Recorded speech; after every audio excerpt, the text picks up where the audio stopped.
Hello, everyone, and welcome to another episode of the Broadband Universe podcast. I'm Craig Corbin, and it is very much a pleasure to welcome my guest today, Catherine Nicolaou, Broadband Program Manager for the City of Albuquerque. Catherine, great to see you again, and welcome to the Broadband Universe. Thank you, Craig. It's a pleasure to be here. Thank you for inviting me and having me on and giving me the opportunity to talk about the work that we're doing. So much exciting work that we want to talk about. And just for those who might not be familiar with your background, you have been a passionate leader in the industry for some time. You've worked with state regulatory officials and the legislature there in New Mexico to advance strategic broadband goals in the state. And of course, we first met during your tenure as the External Affairs and Marketing Manager for Sacred Wind Communications, and was so great to have met you during that time. But for those who don't know the entirety of how you got to where you are now with the city of Albuquerque, give us that 30,000-foot overview. Absolutely, happy to. So started in telecom at Sacred Wind Communications, started as a regulatory assistant and got the lay of the land in terms of the whole regulatory, world that telecom has to go through, into whether it's at the federal level, the state level, the local level. So that was a really good way for me to get my feet wet. And then after becoming regulatory assistant, I became the External Affairs and Marketing Manager. And so, full disclosure, my father is the founder and CEO of Sacred Wind Communications. And so he wanted to groom me to take over some of the things that he loved to do, which had to do with external affairs. And one of the things that was great about that was learning how, if there's something that is an impediment to getting communities better broadband, if there's something in law, there's a way that, it's not easy to do, but you can go and you can try to change those things. So that was a great learning experience. And then I started the marketing department at Sacred Wind Communication. In the marketing department, it was called a marketing department, but really, Craig, what it was just a way to reach out to our customers, our potential customers, and educate them on the benefit of broadband, how they could sell their goods online, let's say, not just at the Santa Fe market, but to the World Wide Web. And so it was digital equity in many ways. Sure. Yes. Very transformative opportunity. Exactly. And then I was able to land a position here with the city of Albuquerque, where I live. Then this is the first ever broadband program manager position that the city has had. And so I was a voice for rural and tribal New Mexicans when I was working at Sacred Wind Communications. And I get the opportunity, and I'm lucky to have this job where I am a voice for the residents of Albuquerque. That is so exciting. And of course, the department has only been in existence for just more than a year. Let's start with what the mission is for your department. Yeah, absolutely. So the City of Albuquerque's broadband mission is to ensure that all residents and businesses have access to high quality, affordable broadband internet services.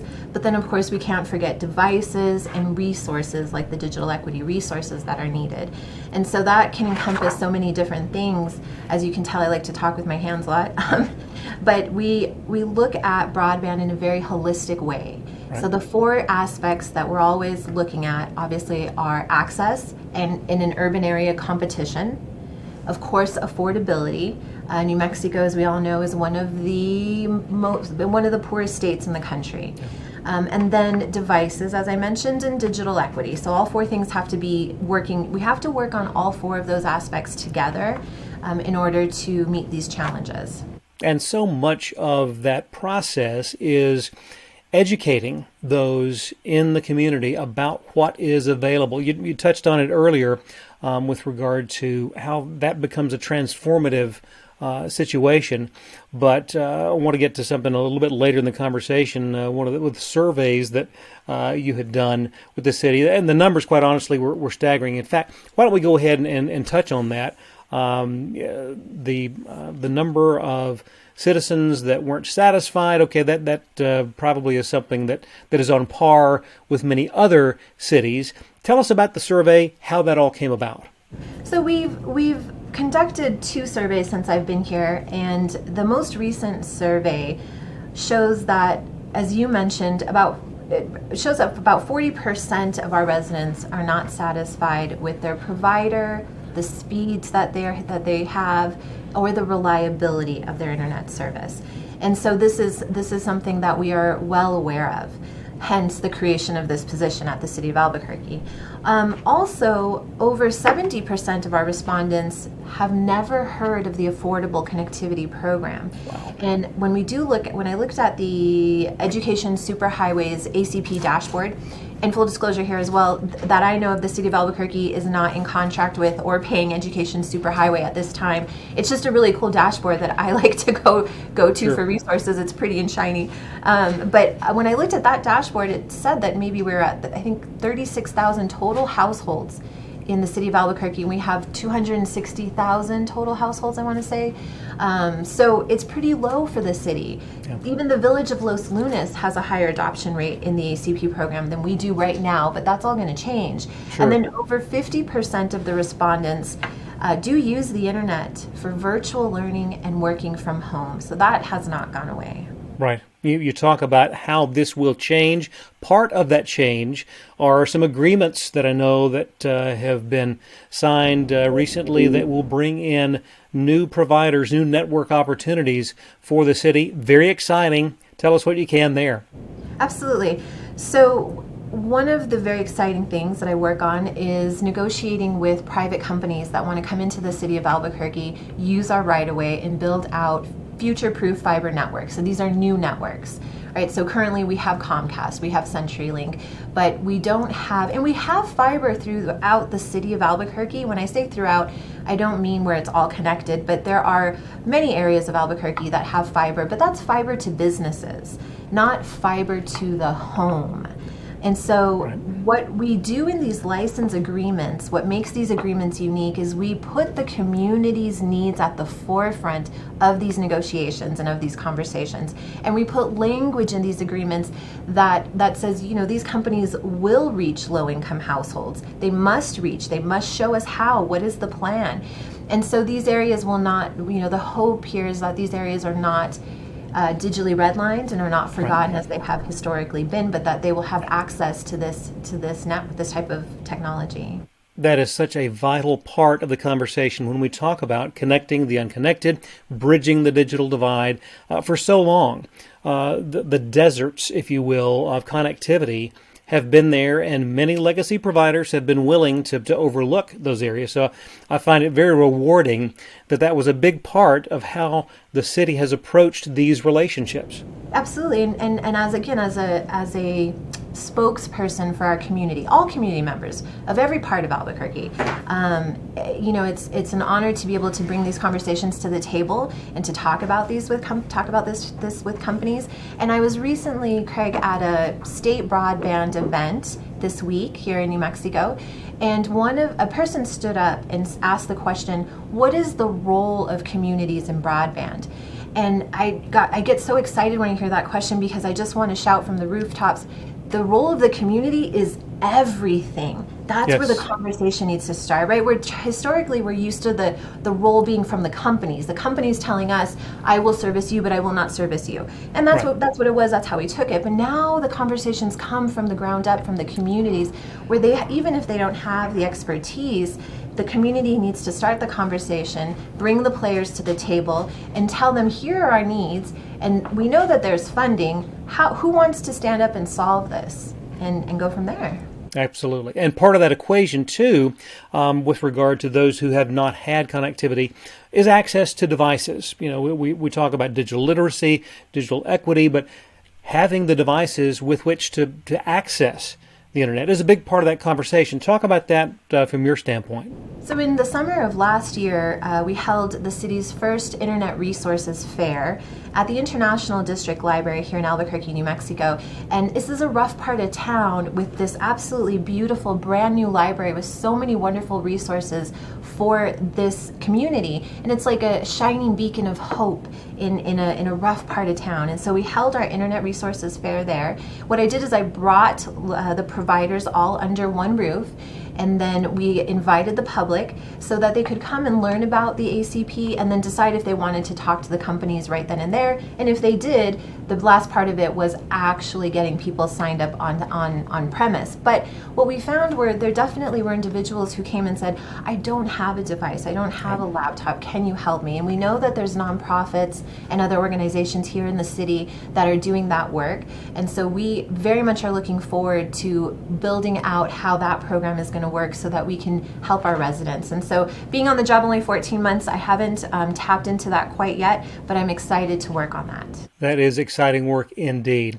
You're watching the Broadband Universe podcast, brought to you by Lit Communities. Light up your community. You deserve better internet. By Vetro Fiber Map, radically simpler fiber management. And by Vitruvi, build faster, reduce costs, and improve quality. My guest today, Catherine Nicolaou, Broadband Program Manager for the City of Albuquerque. And Catherine, when we talk about how things have changed so rapidly in the 14 months that your department, your division there has existed, it has to be exciting, both personally and professionally, to see this evolution within the city, and at a time that's as exciting as it's ever been in the world of broadband. Talk about that.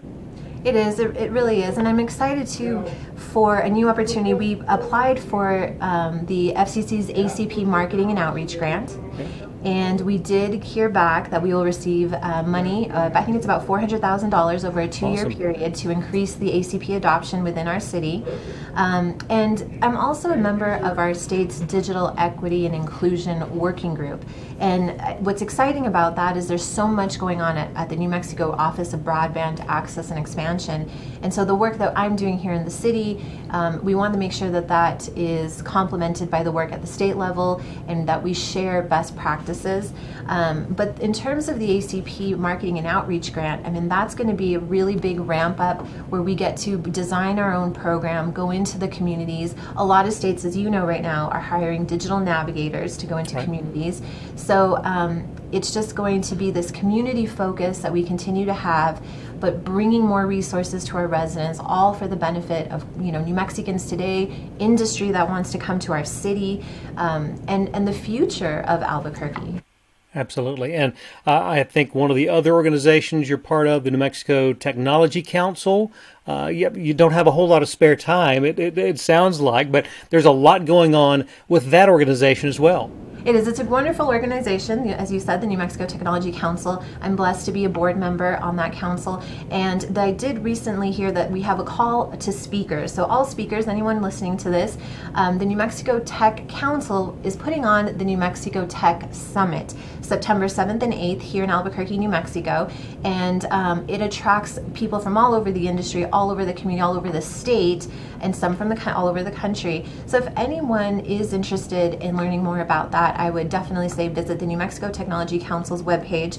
I don't have the URL with me right now, but we can post that perhaps maybe. Absolutely. I'll make that part of post-production. Absolutely. Sounds great. But it's a great opportunity. I think it would be worth it for people to look into that. Without question. When you talk about the role of broadband in the city proper of Albuquerque, that's one thing. But I understand that a big part of your approach, the city's approach to broadband, is to make sure that the work goes much further than the city limits, to the communities, to the tribes, to the towns around Albuquerque. Talk about that, if you would. So I think it's about being a good neighbor and realizing that. So Albuquerque is in this central region of New Mexico, and we know full well that what we do here in Albuquerque sets a stage and an example oftentimes for other parts of the state.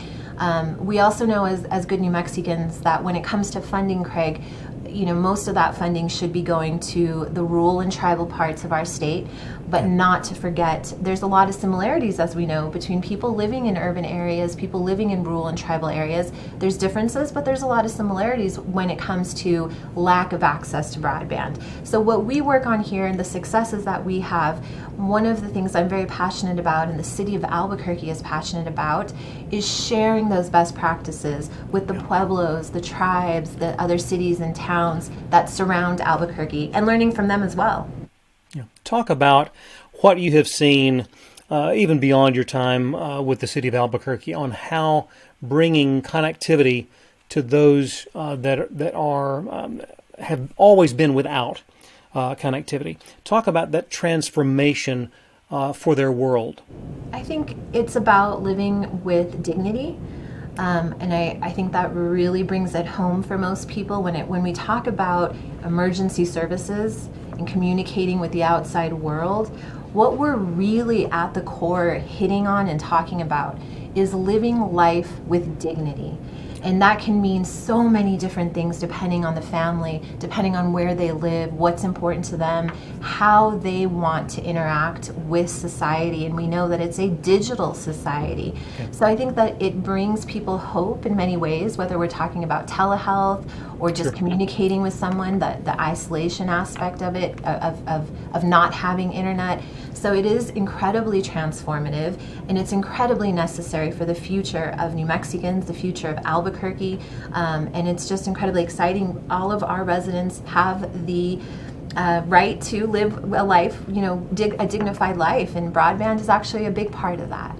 Absolutely. It is so inspiring to see your passion for this work and the advances that have been made, that will continue to be made. As we begin to wrap up the conversation, I'll ask you to bring out the crystal ball and look down the road and see where broadband for the city of Albuquerque, for the state of New Mexico, will be 5-10 years from now.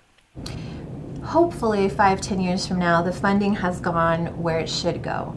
Hopefully enough voices have stepped up in that time to direct that funding, not just to the large companies, right? We know that they will get funding, but to organizations, counties, areas of the state of New Mexico, and areas within the beautiful city of Albuquerque that need those resources, so that we start to see in our surveys that people have these devices and have these digital resources. We start to see a difference perhaps in crime. There's a huge, we could do a whole nother podcast on smart cities and how that's helping cities in all of the different barriers that they face, right? So I think down the road there will be better infrastructure, there will be more resources. Hopefully the funding went to where it was needed. And the telecom industry in general it'll just experience this workforce boom, I hope, all of which we have a lot of work to do. And real quick, Greg, I just want to give a shout out to todos, just un grandes saludos a todos los latinos que están trabajando en la industria de telecomunicaciones, conectando a nuestras comunidades. Es mucho trabajo, pero vale la pena y no se rajen. So I just wanted to give a shout out to all my Latino brothers and sisters working in the telecom industry. That is fantastic, Captain. Thank you so much. It has been so wonderful to see you again. It's been way too long. We look forward to circling back with you in the very near future to see what advances have been made in Albuquerque and the surrounding areas. Wish you and the team there the very best. Thank you, Craig. It's been a pleasure. Absolutely. On behalf of Catherine, I'm Craig. Thanks for letting us be a part of your day. We'll see you next time right here on the Broadband Universe. So long, everyone.